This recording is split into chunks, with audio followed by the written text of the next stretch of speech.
Well, hello everyone and welcome to the channel. Today we got episode 6, the matrimony, when the truck and the topper becomes one.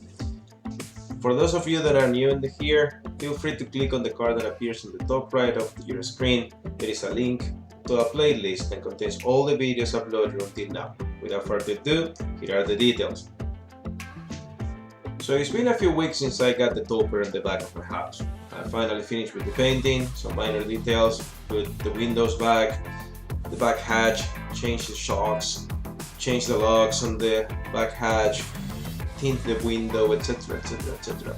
I convinced my older son to bring one of his friends, and I asked my younger one to, among the four of us, actually hoist the topper once again over the fence and into the truck as you saw earlier.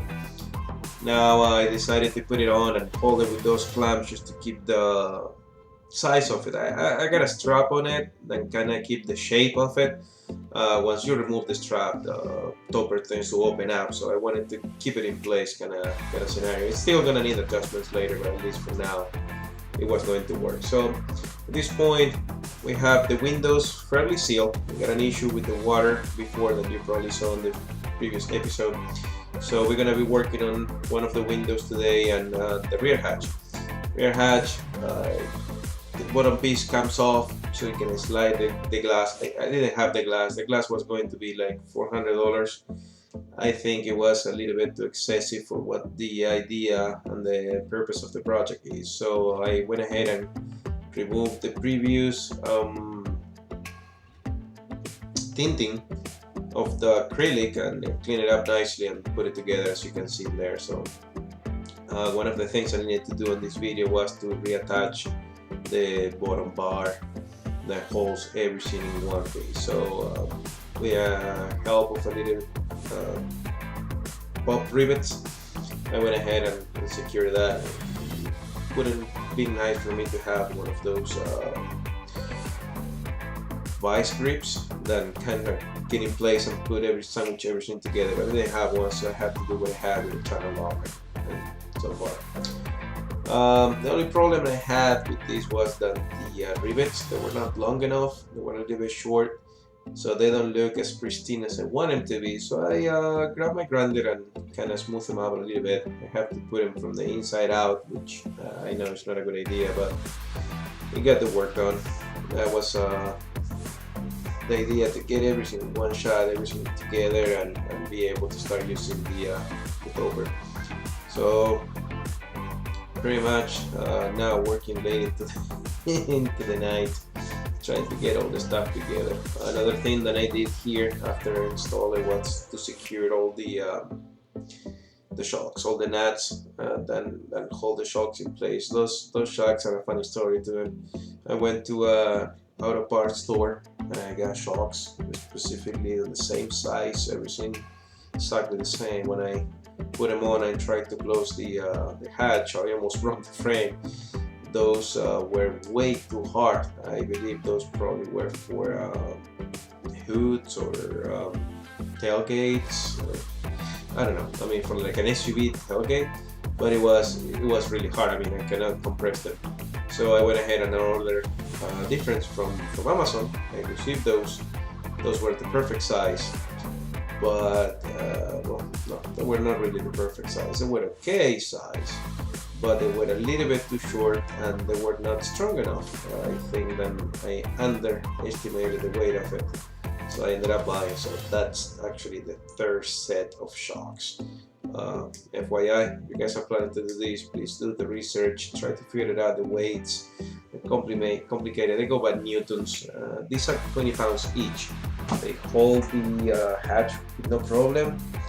10 pounds, not strong enough. 20 pounds each. I mean, 20 pounds each, not per pair. It seems to do the trick for the acrylic. Obviously, if you have glass, you might need something a little bit stronger. So moving on. The windows, when I installed the windows, I didn't realize that by removing all the gaskets, they were going to clamp together a little bit more, and the screws I had waited just a tad longer than needed. So when I secure the windows in place. I kind of drilled it through, and probably you saw that on the previous video as well.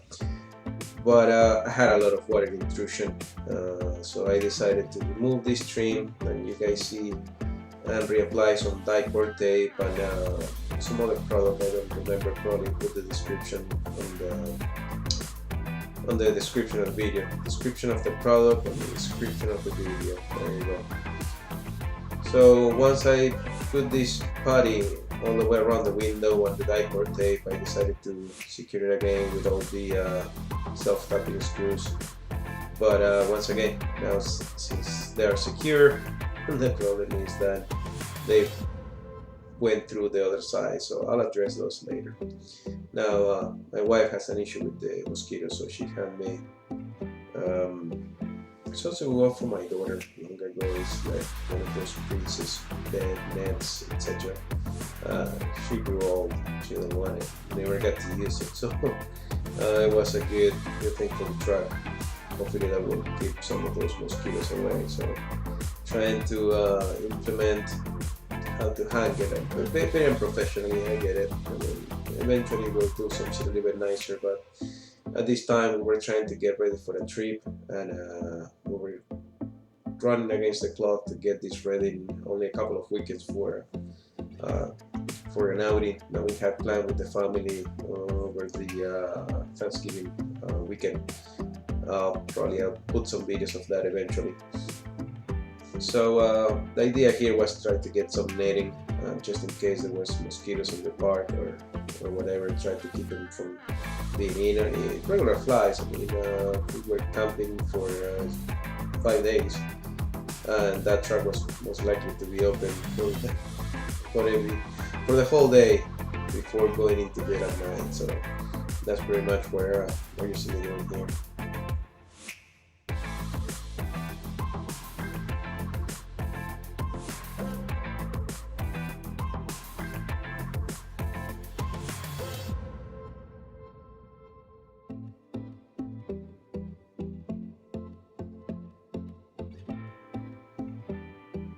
Alright, moving on. As I was telling you, when I secure the screws on the window, they protrude to the outer frame. So now I have holes and screws sticking out to the window. So with the help of a grinder, I kind of grind them down, file them down, something like that. And now they're flush to the frame. So once they were not, sticking out anymore, when I had cleaned the window with some rubbing alcohol, actually denaturalized alcohol, and decided to go ahead and put some more silicone. The outer frame, it's fairly sturdy. It's not a problem there. I silicone it before gluing it with the idea of using silicone instead of a rubber gasket. It worked fine. The problem is that all the screws had leaks, so that's what you saw me doing there. I did the other window as a test, and it worked fine, but it's uncomfortable to work inside the topper in the way it was before. It's a little bit more comfortable to work it from the inside, like I did once the topper was on the truck. So I did only one window, the other one I do it here. At this point, all the windows are sealed. There is no major issues with that. No water coming in. I still have a little gap on the front of the topper where that plywood that you can see from here. See, it's kind of sad. I bought some foam inserts that I'm gonna be applying in future videos, and that's gonna be a little bit of a cushion. It's thicker, but it will help with the water. Eventually, I decided to install these lights. I have these lights from years. Actually, I bought them probably 4 or 5 years ago when I got the truck. I had a tonneau cover, and it was super dark inside, so in order for me to be able to see anything, I needed to get a flash or whatever. So I bought these lights. I never got to install them. My kids took them out of the box and kind of mess around with them, play around, but I find a way to make them all white. Those are the RGB kinds with the remote, but they didn't like them. So anyways, we're getting to the end of the video here. So if you like the videos, please click the thumbs up button. subscribe, and activate the notifications with the bell icon. Thank you very much, guys, and until the next time.